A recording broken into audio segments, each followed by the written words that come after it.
Elle a été humiliée pour son odeur, ses rondeurs. Trahie, abandonnée, rejetée, mais un an plus tard, elle revient plus puissante que jamais. Vous n'allez pas croire ce qu'elle a fait à son ex-mari. Nzola, jeune femme de nature douce et généreuse, vivait autrefois dans un foyer que l'on aurait pu qualifier de prometteur.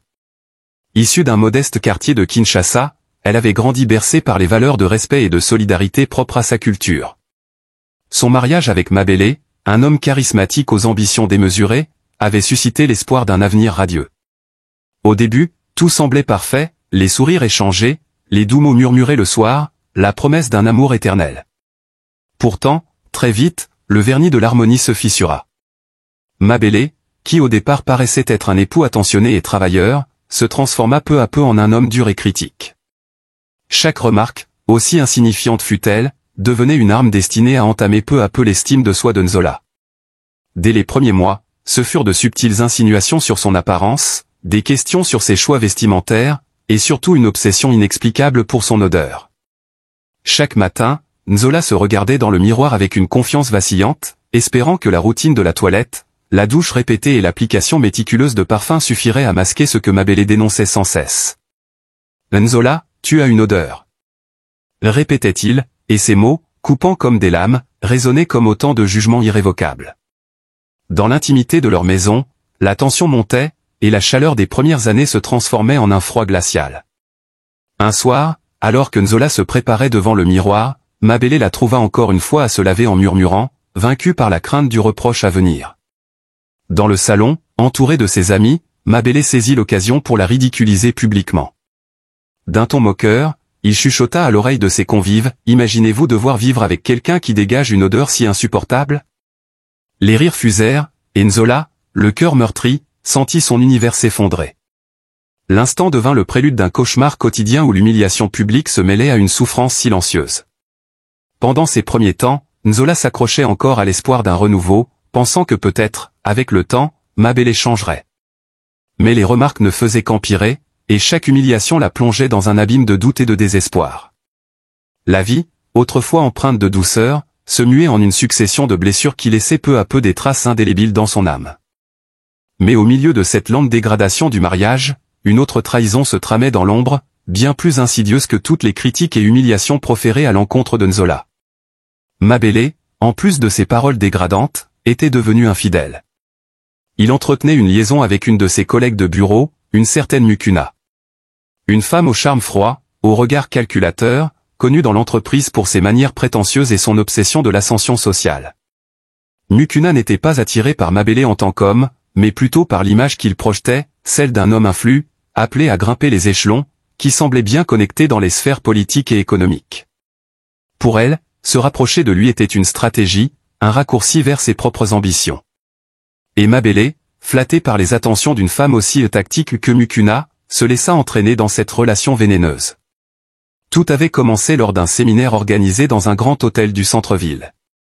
Mabele, alors en déplacement avec d'autres cadres de son entreprise, s'était laissé charmer par les regards insistants de Mukuna, les conversations insidieuses au bord de la piscine, les compliments bien placés. « Mais tu mérites mieux qu'une femme banale comme Nzola », lui avait-elle glissé un soir alors qu'il sirotait un cocktail. Il n'avait rien répondu, mais il n'avait pas repoussé ses avances non plus. Mukuna se présenta comme une femme moderne, sûre d'elle, toujours vêtements ajustés, et toujours prompte à critiquer les femmes, dépassées, qui ne savaient pas, selon elle, entretenir leur mari. Elle dénigra systématiquement Nzola sans jamais l'avoir rencontré, colportant les rumeurs que Mabele lui soufflait sur son apparence, sur ses manques, sur son odeur prétendue. Ce qui était au départ une aventure sans lendemain devint rapidement une véritable liaison, aux grandes dames de Nzola, qui commençait à soupçonner que quelque chose clochait. Les absences prolongées de Mabele, ses sourires en coin lorsqu'il consultait son téléphone, ses excuses maladroites lorsqu'il rentrait tard, trahissaient une présence autre dans sa vie. Nzola tenta plusieurs fois de l'affronter sur ce sujet, mais Mabele évita toujours la confrontation, lui renvoyant plutôt des accusations, « Tu deviens paranoïaque. C'est ça ton problème, tu ne me fais pas confiance. » Ce double jeu dura plusieurs mois. Mabele menait une double vie, prétendant auprès de Mukuna qu'il était prisonnier d'un mariage sans amour, et à Nzola qu'il était simplement débordé par son travail. Mukuna, persuadée qu'elle avait trouvé l'homme qui la propulserait au sommet, accrut la pression pour que Mabele quitte Nzola. Et divorce, Mabele, prouve-moi que je suis la femme que tu choisis. Elle se mit à exiger des cadeaux, des transferts d'argent, des promesses de carrière. Elle exigea qu'il utilise ses contacts pour la faire nommer à un poste de direction. Peu à peu, Mabélé se retrouva piégé dans cette relation où il ne contrôlait plus rien. Il croyait manipuler Mukuna, mais c'était elle qui jouait avec lui comme un pantin. Elle se servait de lui pour gravir les échelons, pour afficher une image d'influence, pour accéder à un style de vie qu'elle n'aurait jamais pu atteindre seule. Les sommes qu'elle lui extorqua se comptaient en millions de francs congolais. Elle exigeait des voyages, des bijoux, des déjeuners dans les restaurants les plus chics de Kinshasa. Nzola, de son côté, se retrouvait non seulement ignoré, mais aussi appauvri. Mabélé contrôlait les finances du couple et justifiait toutes les dépenses par des investissements ou des obligations professionnelles. Elle ne savait pas qu'il finissait par financer les caprices d'une femme qui se moquait totalement de lui, et qui, en coulisses, racontait à ses propres amis combien Mabélé était manipulable et pathétique. Un jour, Nzola surprit une conversation téléphonique de son mari. Il était au téléphone avec Mukuna, pensant qu'elle était absente. Ce qu'elle entendit la glaça, des promesses d'avenir, des critiques ignobles à son sujet, et surtout, une phrase qui resta gravée dans son esprit, « Je suis en train de la briser petit à petit, t'inquiète. » Bientôt, elle ne sera plus qu'un souvenir. Ce fut le déclic. Elle comprit que tout ce qu'elle avait subi n'était pas un accident, mais un plan délibéré pour l'affaiblir et la pousser dehors. La douleur fut immense, mais elle raviva aussi une rage nouvelle, un feu qui ne s'éteindrait plus. Mabélé n'était pas seulement cruel, il était perfide, et il avait osé détruire l'amour d'une femme qu'il avait choisie sans condition.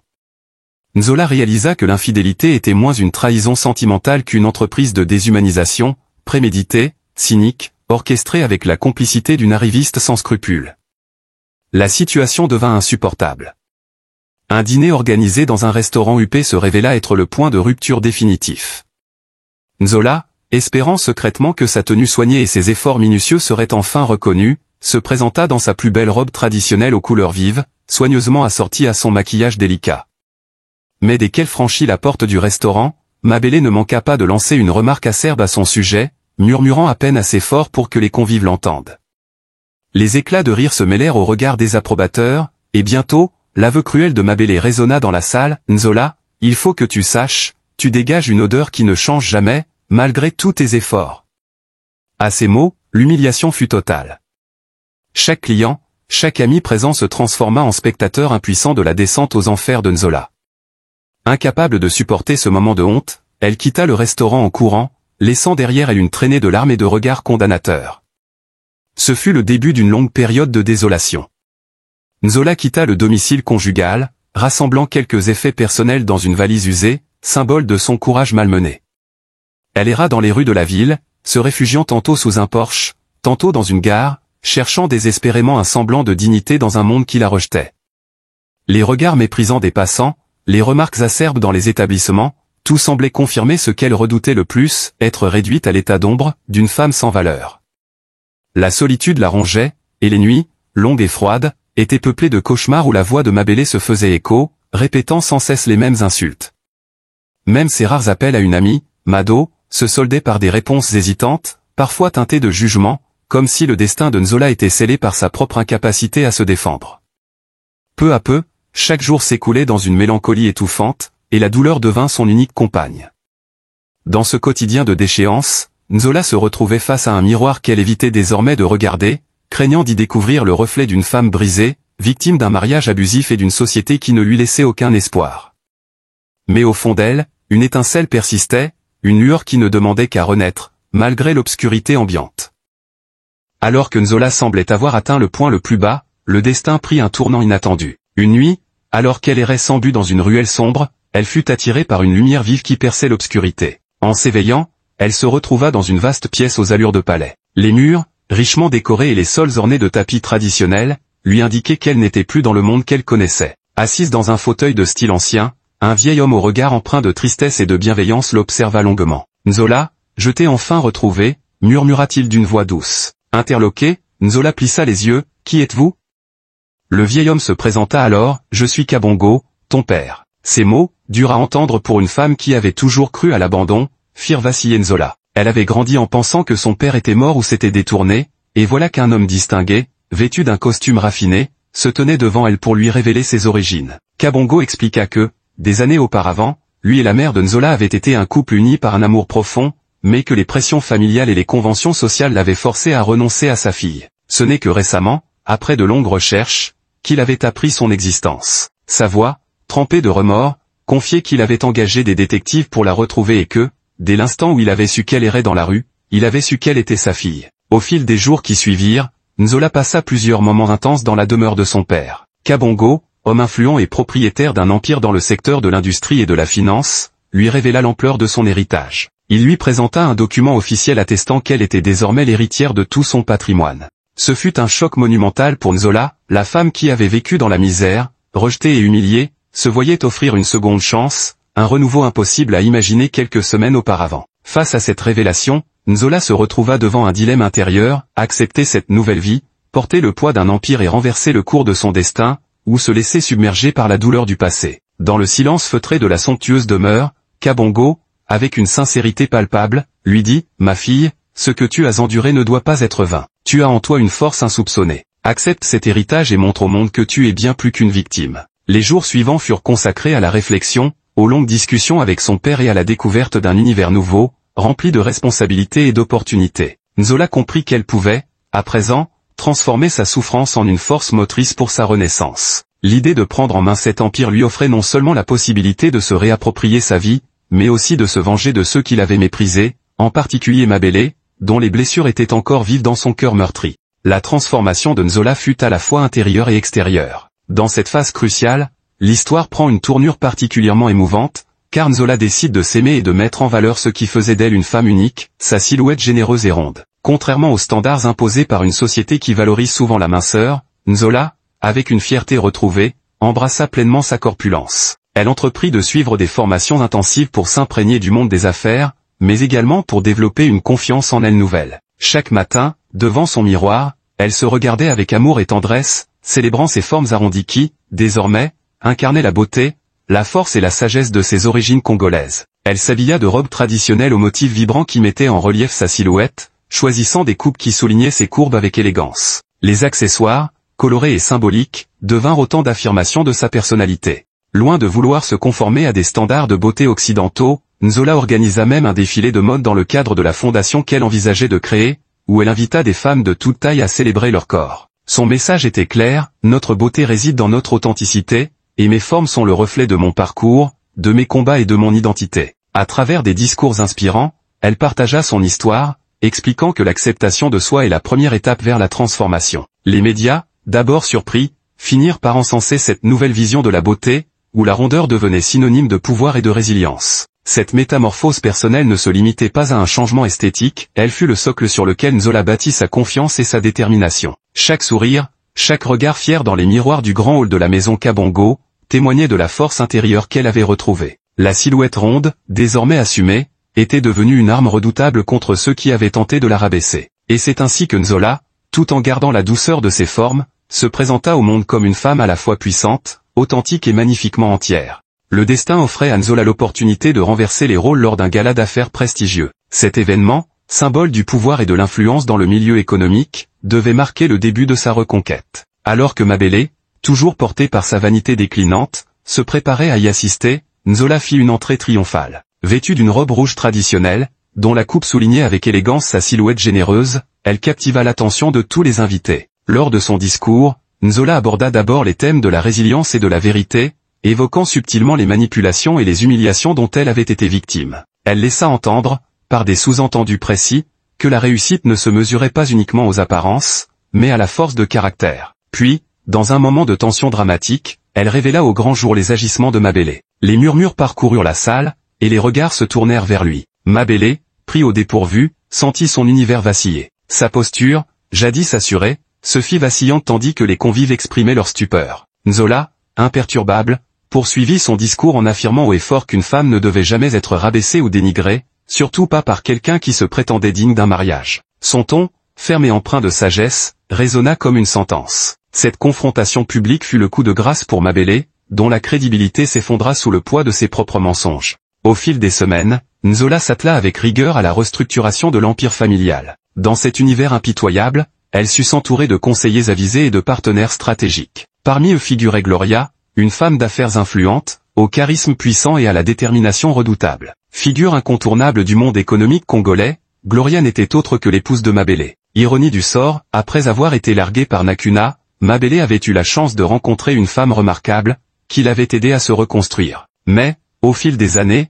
Gloria découvrit la vraie nature de son mari et devint de plus en plus méfiante. La rencontre avec Nzola changea la donne. Très vite, une alliance inattendue naquit entre les deux femmes. Lors de leurs premiers échanges, elles découvrirent qu'elles nourrissaient un même ressentiment envers les manipulations de Mabele. Gloria, lasse d'un mariage basé sur les faux-semblants, vit en Nzola une alliée capable de renverser l'ordre établi. Ensemble, elles échafaudèrent un plan méticuleux pour exposer publiquement les agissements de Mabele et reprendre le contrôle de l'entreprise familiale. Leurs réunions secrètes, tenues dans des hôtels de luxe et des salles discrètes, devinrent le théâtre de stratégies puissantes. Nzola, désormais assuré dans sa nouvelle posture, imposait sa présence avec détermination. Chaque décision était mûrement réfléchie, chaque alliance pensée pour restaurer la dignité des victimes de Mabele. Parallèlement, la complicité entre Nzola et Gloria se renforça au fil du temps, et leurs stratégies se répandirent dans les cercles économiques, semant les prémices d'un renversement inévitable. Ajoutant une nouvelle dimension au plan, leurs actions, discrètes mais percutantes, commencèrent à faire écho dans les sphères économiques,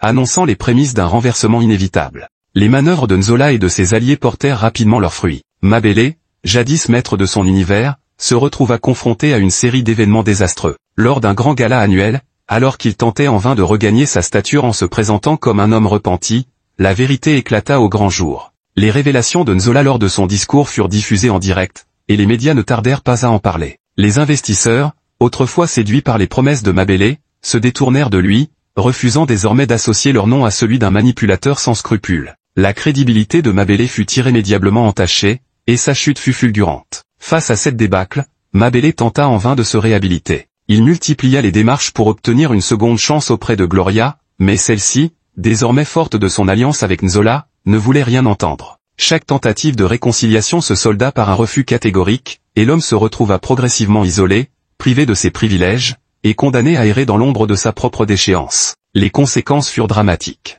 Mabele perdit l'accès au financement, ses comptes furent gelés, et les partenaires commerciaux se détournèrent en masse. En une nuit, l'empire qu'il avait si soigneusement bâti s'écroula, et il fut contraint de quitter les lieux, humilié et brisé. Sa chute publique devint rapidement un scandale retentissant, faisant de lui le symbole d'un homme déchu, incapable de contrôler ses pulsions destructrices. Fortifié par la victoire sur son passé douloureux, Nzola se lança résolument dans la gestion de l'empire familial. Elle prit les rênes avec une assurance nouvelle, prouvant qu'elle était non seulement capable de redresser l'entreprise, mais également de l'amener vers des sommets inédits. Lors des premières réunions avec les cadres dirigeants, Nzola, toujours fier de ses formes généreuses et élégamment mises en valeur, imposa son autorité par sa parole claire et son regard déterminé. Chaque décision prise fut guidée par la volonté de promouvoir une gestion éthique et inclusive. Sous sa direction, l'entreprise connut une restructuration complète, adoptant des politiques innovantes qui mirent l'accent sur la responsabilité sociale et le développement durable. Nzola ne cherchait pas seulement à restaurer la rentabilité de l'empire, elle voulait également redonner espoir aux employés,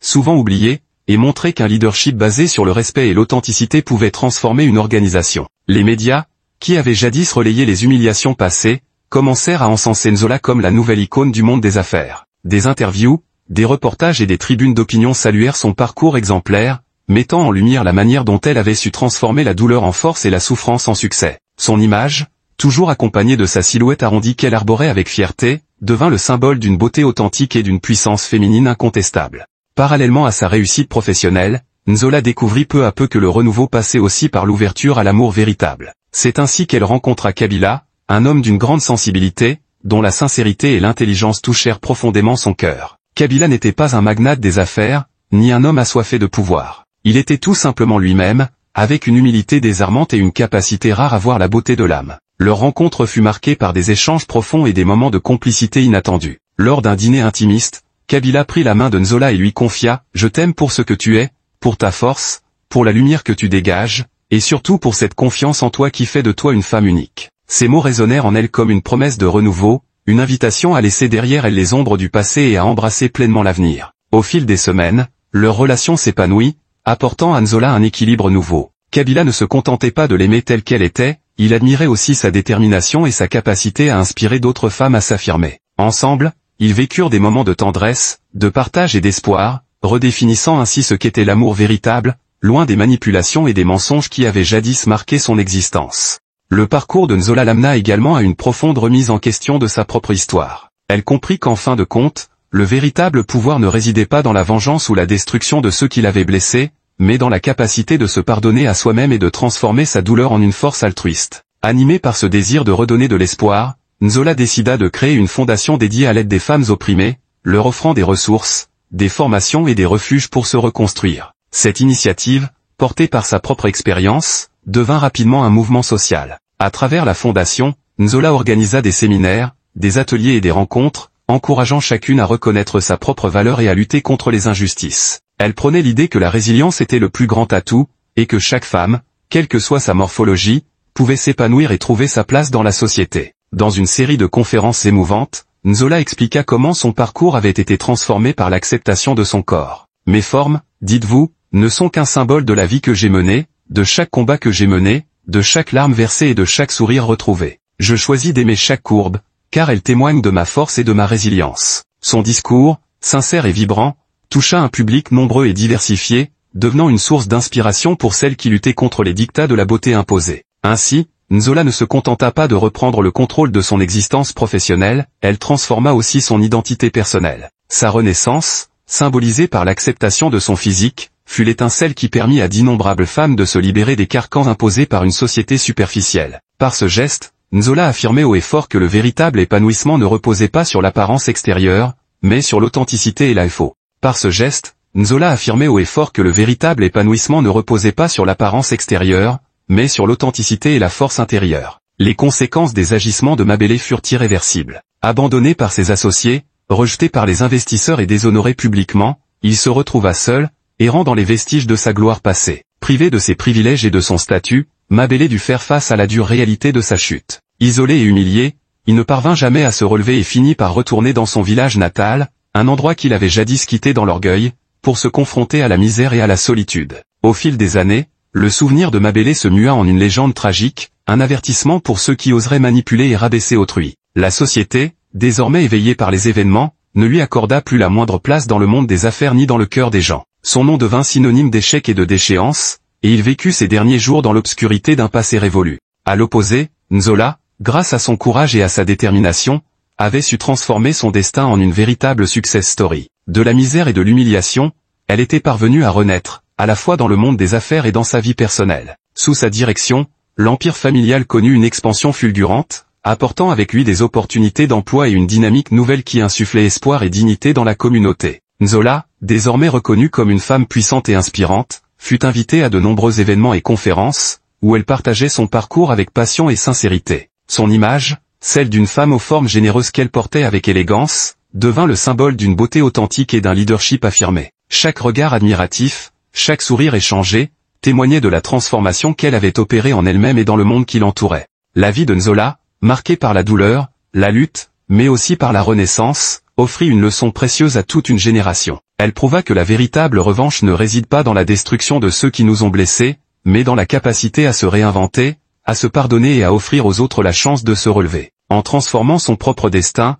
Nzola avait ouvert la voie à de nombreuses femmes, leur montrant que la force d'un cœur résili pouvait triompher de toutes les adversités. Dans une dernière allocution émouvante, lors d'un rassemblement organisé par sa fondation, Nzola déclara « Aujourd'hui, je ne suis plus la femme que l'on a rabaissée ni la victime que l'on a oubliée. Je suis Nzola, une femme qui aime ses formes, qui embrasse son histoire et qui croit fermement que la beauté se trouve dans l'authenticité de chacun. Le véritable pouvoir réside dans notre capacité à transformer nos faiblesses en force et nos blessures en marque de sagesse. » Ces mots, portés par une émotion palpable, résonnèrent dans le cœur de chacun des participants, scellant ainsi l'héritage d'une femme qui avait su se réinventer pour offrir à d'autres la voie du renouveau. Mabel, quant à lui, devint une ombre du passé, un exemple de ce qui arrive lorsque l'on choisit de manipuler et de détruire autrui pour asseoir sa propre vanité. Son destin tragique servit d'avertissement, tandis que Nzola, grâce à sa persévérance et à sa vision, devint un modèle de résilience et de transformation. L'histoire de Nzola est celle d'un voyage tumultueux, où la souffrance et l'humiliation se transforment en une force inébranlable. De l'obscurité d'un mariage toxique à la lumière éclatante d'un empire reconquis,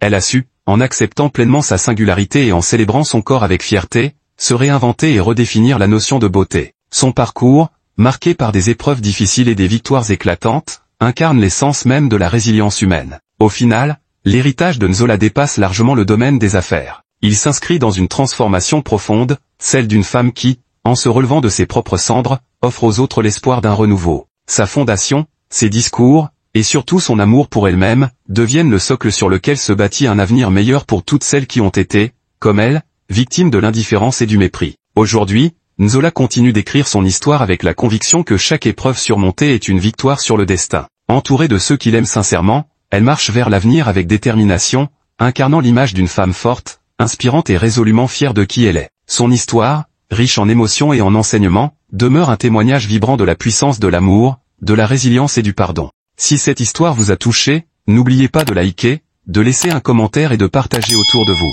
Votre soutien nous aide énormément à continuer.